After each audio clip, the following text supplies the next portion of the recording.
आज मैं सदन को एक कहानी सुनाना चाहता हूं। कहानी का शीर्षक है चौथी पास राजा।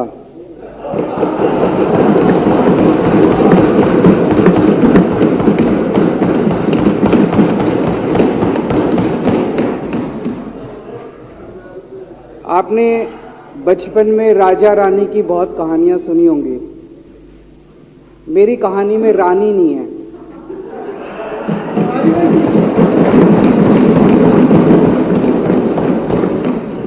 बस राजा है। ये कैसे राजा की कहानी है अध्यक्ष महोदया, जो अनपढ़ था, चौथी पास था,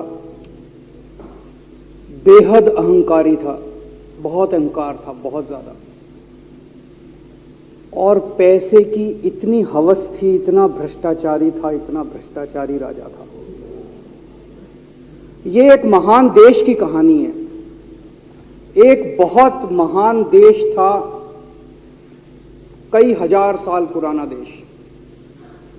उस देश में एक गांव में एक बहुत गरीब परिवार में एक बच्चे का जन्म हुआ। जब बच्चे का जन्म हुआ तो ज्योतिषी ने कहा, गांव में ज्योतिषी होते हैं, आते हैं, वो पत्री बनाते हैं। ज्योतिषी ने कहा, माई तेरा लड़का बड़ा होके बहुत बड़ा सम्राट बनेगा। माई को यकीन नहीं हुआ, मेरा इतने गरीब हूं मैं, कहां से मेरा बेटा सम्राट बनेगा। तो उसने कहा, नहीं, तेरे बेटे के ग्रह बताते हैं तेरा बेटा बहुत बड़ा सम्राट बनेगा। बेटा धीरे धीरे बड़ा होने लगा। स्कूल, गांव का ही स्कूल था, स्कूल जाता था, उसका पढ़ने वढ़ने में मन नहीं लगता था। तो चौथी के बाद उसने किसी तरह से चौथी करी, चौथी के बाद उसने स्कूल छोड़ दिया। गांव के पास एक रेलवे स्टेशन था।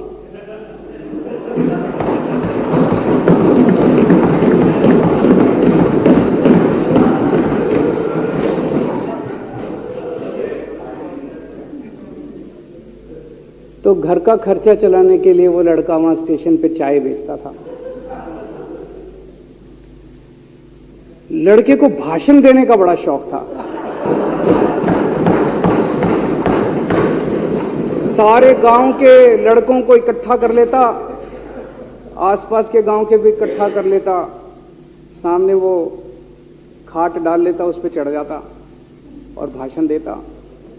धीरे धीरे आसपास के गांव के लड़के भी इकट्ठे हो गए। जिस भी चीज में भाषण देता, एक बार शुरू हो जाता तो बंद ही नहीं होता। अब ज्योतिषी ने कहा था, लड़का बड़ा हुआ, बड़ा होके एक दिन उस महान देश का वो राजा बन गया। पूरे देश में उसका नाम हो गया चौथी पास राजा। लोग उसको चौथी पास राजा कहते थे। अब उसे आता जाता कुछ था नहीं, पढ़ा लिखा था नहीं। अफसर आते, कुछ अंग्रेजी में चपर चपर करते, उसको समझ नहीं आता। अफसर जो मर्जी उससे साइन करा के ले जाते, जो मर्जी उससे साइन करा के ले जाते। अब वो कुछ पूछे अफसरों से तो उसे भी शर्म आती थी कि मैं पूछूंगा तो उनको लगेगा अनपढ़ आदमी है, पता चल जाएगा। तो उसके भी दिल में ये रहता था, यार मैं पूछूं ना पूछूं। पता नहीं किस किस चीज पे उसने चौथी पास राजा ने साइन कर दिए। फिर धीरे धीरे राजा को ये बुरा लगने लगा, यार ये मेरे को चौथी पास कहते हैं। तो उसने एक फर्जी डिग्री बनवा ली। कहीं से फर्जी डिग्री बना के ले आया एमए की। बोला मैं एमए हूं। तो लोगों को लगा, यार ये तो ठीक नहीं है, ये तो फर्जी डिग्री हम बना के ले आया हमारा राजा। तो लोगों ने आरटीआई डाली। जो आरटीआई डालता उस पर 25,000 रुपये जुर्माना।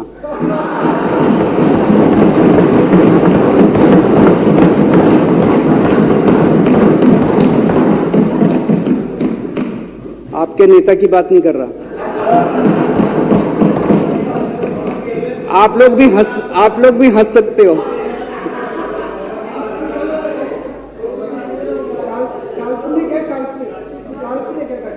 तो कि जो आरटीआई डाले उसको 25,000 रुपए का जुर्माना, जो आरटीआई डाले उसको 25,000 रुपए का जुर्माना। एक दिन कुछ लोग गए चौथी पास राजा के पास, बोले जी एक बड़ा धांसू आइडिया लेके आए हैं। बोले बताओ। बोले जी नोटबंदी कर दो, भ्रष्टाचार खत्म हो जाएगा देश से।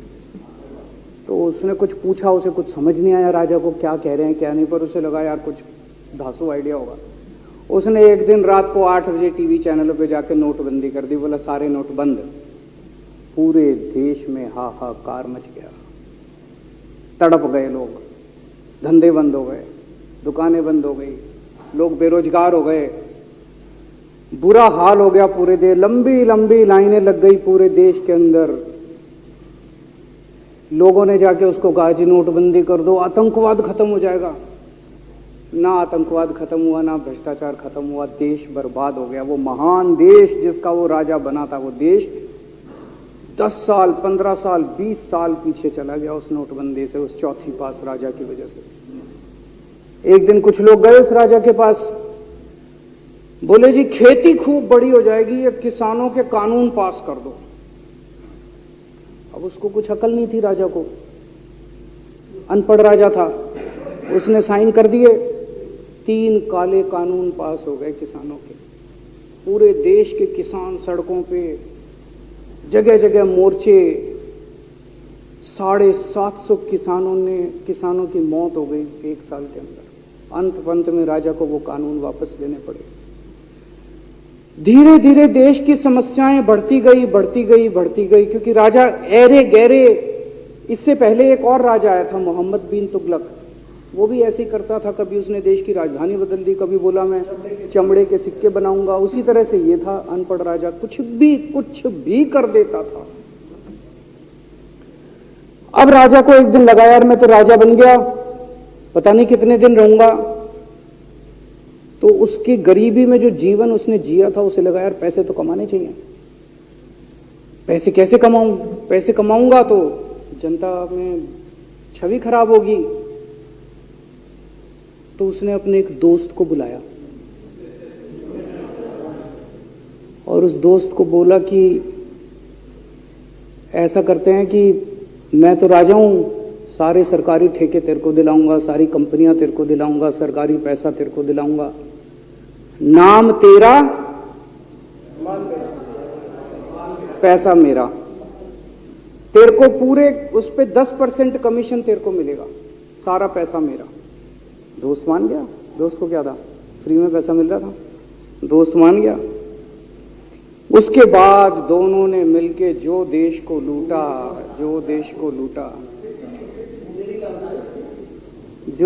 लूटा। सबसे पहले वो दोस्त आया, बोला सर सबसे पहले बैंकों को लूटते हैं। तो वो बोला वो कैसे यार, बैंकों को लूटेंगे तो ये तो ठीक नहीं है। बोला नहीं ऐसे करते हैं, आप किसी बैंक के चेयरमैन को बुलाओ, उसको बोलो कि वो मेरे को लोन देगा। तो बोला लोन देगा तो वापस करना पड़ेगा। बोला वापस कौन करेगा, वापस थोड़ी करना है, आप राजा हो, वापस नहीं करना, लोन दिला दो बस। तो राजा ने एक बैंक के चेयरमैन को बुलाया, बोला इसको लोन दे। तो वो चेयरमैन की सिट्टी पिट्टी गुम हो गई, यार मैं तो मर जाऊंगा, फंस जाऊंगा, वो भाग गया। तो फिर उन्होंने ढूंढ ढांड के एक ऐसा चेयरमैन चुना जो कि सरासर भ्रष्टाचारी, जिसके ऊपर 10 फाइलें खुली हुई, जिसके ऊपर 10 केस चल रहे, उसको बुलाया। बोला देख तेरे को चेयरमैन बना रहे हैं, अब तू 10,000 करोड़ रुपए दे दे इसको, नहीं तो तेरे को जेल भेजेंगे। जेल जाना है कि पैसे दे रहा है? उसने कहा माई बाप मैं जो कहोगे जहां कहोगे साइन कर दूंगा। उसने 10,000 करोड़ रुपए का लोन उसके दोस्त को दे दिया। ऐसे करते करते 1,00,000 2,00,000 करोड़ रुपए इन्होंने बैंकों से लूट लिए। राजा ने, चौथी पास राजा ने और उसके दोस्त ने मिलकर 2-2.5 लाख करोड़ रुपए बैंकों से लूट लिए। अब बैंकों से पैसा लूटने के बाद उन्होंने देश को खरीदना चालू किया। सबसे पहले उन्होंने देश के एयरपोर्ट खरीदे, पहले 6 एयरपोर्ट खरीदे, फिर उन्होंने बिजली कंपनियां खरीदी, फिर उन्होंने बिजली के दाम बढ़ा दिए पूरे देश के अंदर, फिर उन्होंने सी पोर्ट खरीदने चालू कर दिए, फिर उन्होंने कोयले खदानें ले ली, फिर इन्होंने पुलिस को भेज भेज के जो लोगों की कंपनियां थी, प्राइवेट लोगों की कंपनियां, यहां बंदूक रख रख के उनकी कंपनियां छीन ली राजा ने और उसके दोस्त ने। हाहाकार मच गया पूरे देश के अंदर। इतनी महंगाई हो गई, इतनी महंगाई हो गई पूरे देश में। पहले गैस 400 रुपए सिलेंडर होती थी, चौथी पास राजा के आने के बाद 1100 रुपए सिलेंडर हो गई। पहले पेट्रोल 71 रुपए होता था, 97 रुपए हो गया। पहले डीजल 57 रुपए होता था, 90 रुपए लीटर हो गया। जब पेट्रोल के दाम बढ़ गए, डीजल के दाम बढ़ गए, तो सारी चीजों के दाम बढ़ गए देश के अंदर। हाहाकार मच गया, सब चीजों पे इसने और इसके दोस्त ने कब्जा। दूध पहले 46 रुपए होता था, 66 रुपए लीटर हो गया। बच्चों को माएं दूध पिलाने लायक नहीं बची, घरों के अंदर छोटे छोटे बच्चों के दूध छीन लिए इसने राजा ने। सरसों का तेल 90 रुपए लीटर होता था, 214 रुपए हो गया। बताओ, धीरे धीरे पूरे देश में हाहाकार मच गया। लोग अब राजा के खिलाफ आवाज उठाने लगे, लोग उसके खिलाफ बोलने लगे। तो राजा ने कह दिया, जो मेरे खिलाफ बोलेगा पकड़ के जेल में डालो। एक के बाद एक राजा ने लोगों को पकड़ पकड़ के जेल में डालना शुरू कर दिया। किसी ने राजा का कार्टून बना लिया, उसको भी जेल में डाल दिया। किसी ने राजा का नाम गलत ले दिया, उसको भी जेल में डाल दिया। किसी टीवी चैनल वाले ने राजा के खिलाफ लिख दिया, उसको भी पकड़ के जेल में डाल दिया। किसी जज ने राजा के खिलाफ कोई ऑर्डर कर दिया, उसको भी पकड़ के जेल में डाल दिया। ना जजों को छोड़ा, ना पत्रकारों को छोड़ा, ना मीडिया को छोड़ा, ना व्यापारियों को छोड़ा, ना उद्योगपतियों को, किसी को नहीं छोड़ा। राजा ने पकड़ पकड़ के उसने चौथी पास राजा ने सबको जेल में डालना चालू कर दिया। एक महान देश कहां से कहां पहुंच गया। उसी देश के अंदर एक छोटा सा राज्य था, उस राज्य का एक मुख्यमंत्री था।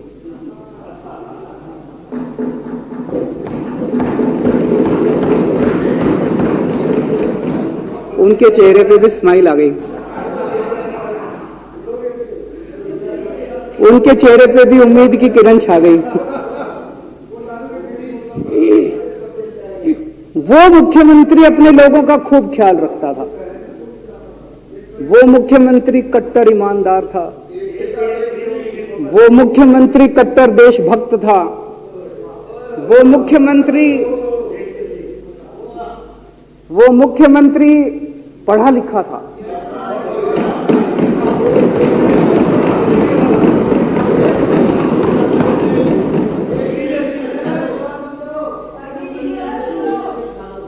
उस मुख्यमंत्री ने अपने लोगों को महंगाई से छुटकारा दिलाने के लिए बिजली मुफ्त कर दी।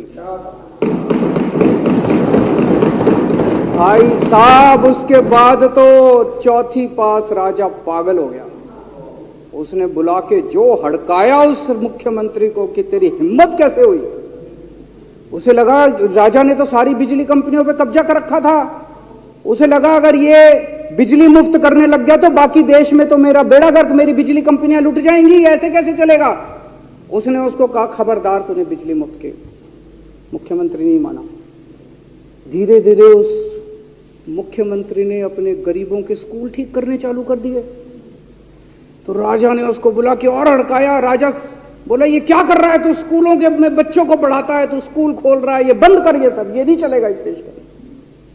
वो नहीं माना मुख्यमंत्री। फिर उसने मुख्यमंत्री ने सबके इलाज मुफ्त कर दिया, सबके लिए शानदार मोहल्ला क्लिनिक खोल दिए, इलाज मुफ्त कर दिया। राजा तो बिल्कुल ही पागल हो गया। धीरे धीरे जनता को पता चला कि राजा कैसा है। एक दिन लोगों ने उस राजा को उखाड़ के फेंक दिया।